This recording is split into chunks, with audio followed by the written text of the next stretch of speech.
Hello friends, welcome to my channel. तो इस video में भी हम क्या करेंगे, जून 2018 के क्वेश्चन सॉल्व करेंगे। तो इस क्वेश्चन में क्या गिवन है, consider three vectors v1 v2 and v3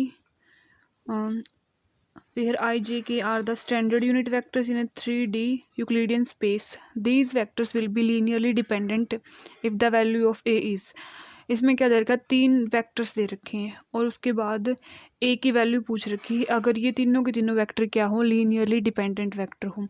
ठीक है, तो अगर कोई भी तीन वेक्टर गिवन है और पूछ रखा हो कि भी वो लीनियरली डिपेंडेंट है या फिर इंडिपेंडेंट है, तो हमें क्या करना है, इसका एक डिटर्मिनेंट बनाना है इन तीनों वेक्टर से। अगर उस डिटर्मिनेंट की वैल्यू नॉन जीरो है तो वो लीनियरली इंडिपेंडेंट होंगे, और अगर जीरो है तो वो लीनियरली डिपेंडेंट होंगे। ठीक है, तो अब इसमें गिवन है कि हमें ये वेक्टर क्या है, लीनियरली डिपेंडेंट वेक्टर है। तो इट मीन्स जो इन तीनों वेक्टर्स से डिटरमिनेंट फॉर्म होगा उसकी वैल्यू क्या होगी, जीरो के इक्वल होगी। सबसे पहले हम क्या कर लेते हैं, डिटरमिनेंट बना लेते हैं। तो फर्स्ट रो में क्या आएंगे, v1 वेक्टर के एलिमेंट। तो v1 वेक्टर के आई कैप के साथ क्या है 2 और जे कैप के साथ नहीं है, तो वो जीरो हो जाएगा, और के कैप के साथ 3 है। तो फर्स्ट रो में क्या लिखेंगे, जो v1 वेक्टर के एलिमेंट्स है वो लिखेंगे 2 0 3। सेकेंड रो में लिखेंगे हम जो v2 वेक्टर है उसके एलिमेंट 1 2 2। फिर थर्ड रो में लिखेंगे v3 के 5 1 a। तो इसमें ये लीनियरली डिपेंडेंट दे रखे है वेक्टर, तो इसलिए डिटर्मिनेंट क्या आ जाएगा, जीरो के इक्वल हो जाएगा।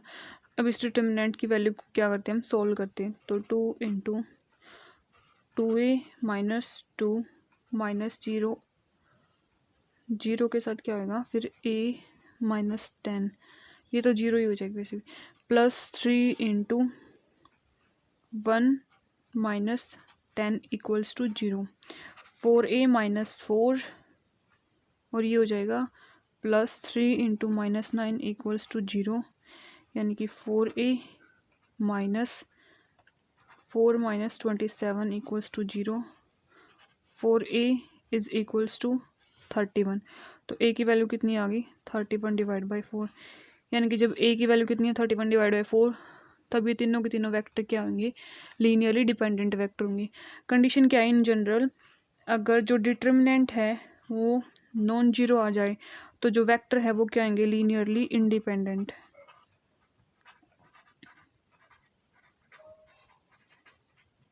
और अगर डिटर्मिनेंट की वैल्यू क्या आ जाए, जीरो हो जाए, तो वेक्टर क्या होंगे, लीनियरली डिपेंडेंट। ठीक है, उसके बाद नेक्स्ट क्वेश्चन है, the number of ways of distributing 11 distinguishable bosons in 3 different energy level is. हमें बोसॉन्स दे रखे हैं, 11 बोसॉन्स दे रखे हैं, और उनको हमें क्या करना है, डिस्ट्रीब्यूट करना 3 एनर्जी लेवल्स में। तो उसके नंबर ऑफ वेज बताने या फिर क्या करना, माइक्रोस्टेट्स निकालनी है। तो बोसॉन्स के लिए क्या एक डायरेक्ट फॉर्मूला है, तो जो number of bosons, number of ways क्या हो जाएंगे डिस्ट्रीब्यूट करने के लिए, नंबर ऑफ वेज जिसको हम क्या बोलते हैं, माइक्रोस्टेट्स भी बोल सकते हैं। नंबर ऑफ माइक्रोस्टेट, उसका फॉर्मूला होता है n प्लस जी माइनस 1 का factorial divide by n factorial g minus 1 factorial.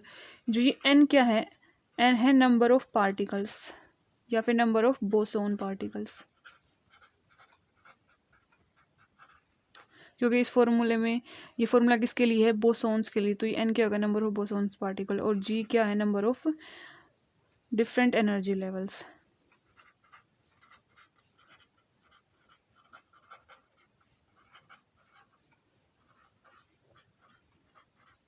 तो इस क्वेश्चन में जो n की वैल्यू है वो कितनी है, 11, और g कितना है 3। तो अगर हम देखें तो नंबर ऑफ वेज कितने हो जाएंगे, 11 plus 3 minus 1 factorial divide by में 11 फैक्टोरियल और 3 माइनस 1 फैक्टोरियल। 11 प्लस 3 14 माइनस 1, यानी कि ऊपर कितना हो जाएगा 13 फैक्टोरियल, नीचे हो जाएगा 11 फैक्टोरियल, और ये 3 minus 1 2 factorial. So option c is the correct option. ठीक है, उसके बाद नेक्स्ट क्वेश्चन है, a particle of mass m is confined in a 3D box by potential, potential given है, the number of eigen state of Hamiltonian with energy this is. एक potential given है, 3D potential है, 3 dimension potential, उसके बतानी है कि भी कितनी आइगन स्टेट होंगी जब एनर्जी कितनी हो, 9h² pi square divide by में 2ma²। ठीक है, तो जो 3D पोटेंशियल है उसके लिए जो जनरल वेव फंक्शन होता है वो क्या होता है 3D में। मान लो कि भी एक 3D पोटेंशियल वेल है 0 से a लेंथ का, ठीक है, 3 डायमेंशनल है, जिसके अंदर यहाँ पे इनसाइड तो पोटेंशियल कितना होगा 0 होगा और बाहर कितना होगा इनफाइनाइट होगा। तो इसके लिए हम जो जनरल वेव फंक्शन लिखते हैं वो क्या होता है साई एक्स वाई जेड। अगर हम x के लिए करें तो √2/a sine n πx divide by a, √2/a sine n πy divide by a, √2/a sine n πz divide by a। ये कब है, जब जो हमारे 3D पोटेंशियल में एक्स्ट्रा मतलब जो लेंथ है वो तीनों क्या है इक्वल हुए। तो जब वेव फंक्शन को हम क्या लिखते हैं 3D में √2/a sine n πx divide by √2/a sine n πy divide by a और √2/a sine n πz by a, या फिर इसको हम इन शॉर्ट क्या लिख सकते हैं √8 divide by a³ sine n πx divide by a sine n πy divide by a sine n πz divide by a। ठीक है, और जो एनर्जी आइगन वैल्यू होगी ना वो क्या आएगी En, वो हो जाएगी nx² pi square h² divide by में 2ma² plus ny² pi square h² divide by में 2ma² plus nz² pi square h² divide by में 2ma²। इसको हम क्या लिख सकते हैं पाई स्क्वेयर h² डिवाइड बाई में 2ma² into nx² plus ny² plus nz²। और हमें ये कितनी गिवन है 9h² pi square divide by 2ma²। तो यहाँ से पाई स्क्वेयर h² डिवाइड बाई में 2ma² into nx² plus ny² plus nz का स्क्वेयर, सॉरी ये यहाँ पे नहीं आएगा, यहाँ पे equals to 9h² pi square divide by में 2ma²। ठीक है, अगर हम यहाँ से देखें तो सारी चीज़ कैंसिल हो जाएंगी, तो यहाँ से क्या आ जाएगा nx² plus ny² plus nz² इसकी वैल्यू कितनी होगी 9। तो इसके लिए पॉसिबल वैल्यूज़ क्या क्या हो सकती हैं कि भी जो nx² plus ny² plus nz² क्या हो 9, और जो ये nx ny nz इनकी वैल्यू कहाँ से स्टार्ट होती है 1 से स्टार्ट होती है, यानी कि nx ny nz की वैल्यू कहाँ से स्टार्ट होती है 1 2 3 4 एंड सो ऑन। ठीक है, तो पॉसिबल वैल्यूज़ क्या क्या हो सकती है 1 2 2 2 1 2 2 2 1। इन तीन वैल्यूज़ के लिए, तीन डिफरेंट वैल्यूज़ के लिए जो एनर्जी की वैल्यू क्या है सेम होगी। अगर हम वैसे वेव फंक्शन लिखे तो वेव फंक्शन क्या हो जाएगा, इन तीनों के लिए अलग अलग वेव फंक्शन होगा, लेकिन जो एनर्जी आइगन वैल्यू है वो क्या होगी सेम होगी। कितनी होगी 9π² h² डिवाइड बाई में 2ma²। तो कितनी स्टेट्स आए 3 स्टेट्स आई, तो आंसर क्या हो जाएगा 3।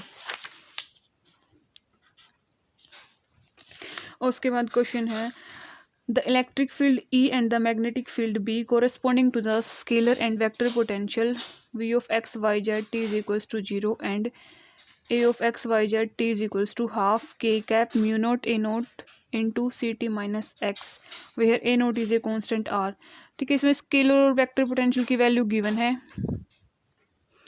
स्केलर एंड वेक्टर पोटेंशियल की वैल्यू गिवन है, और हमें क्या करना है electric field and magnetic field find करना है। तो हमें पता है कि भी EMT के अंदर जो इलेक्ट्रिक फील्ड है वो स्केलर वेक्टर पोटेंशियल पे कैसे डिपेंड करता है, वो होता है minus of del phi minus curly A by curly T. यहाँ पे फाई क्या है, स्केलर पोटेंशियल,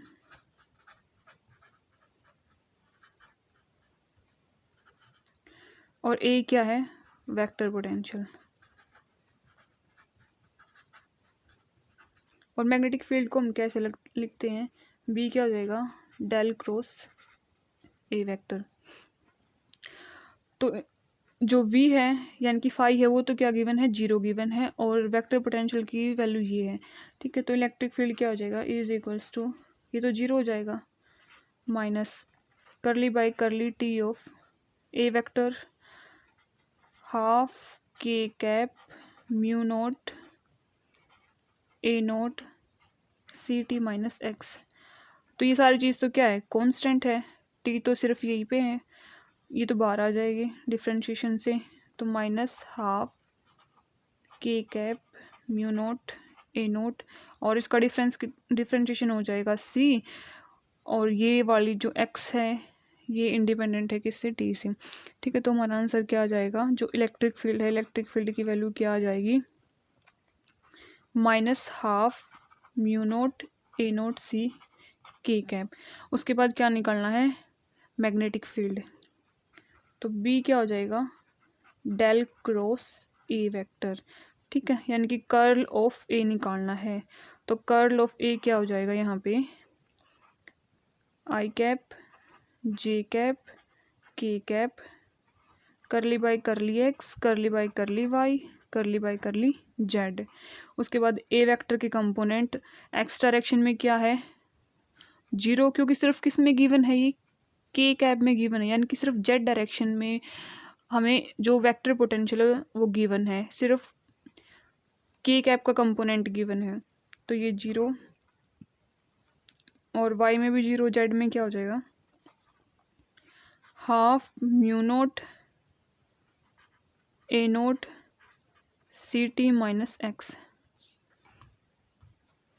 ठीक है, तो अब क्या करना है, हमें इस डिटर्मिनेंट की वैल्यू सोल्व करनी। तो इस डिटर्मिनेंट को यहाँ पे लिख लेते हैं एक बार दोबारा से, I cap J cap K cap curly by curly X curly by curly Y curly by curly Z. ये दोनों वैल्यू तो क्या थी, 0 गिवन थी, और ये क्या था, हाफ म्यू नोट ए नोट, हाफ म्यू नोट ए naught C T minus x.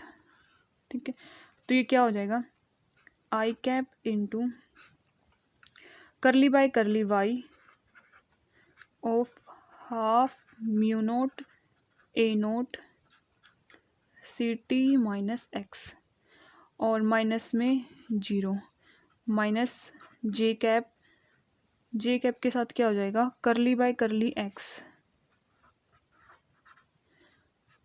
Half mu naught ए naught C T minus X, minus K cap के साथ क्या हो जाएगा, 0, 0 माइनस 0।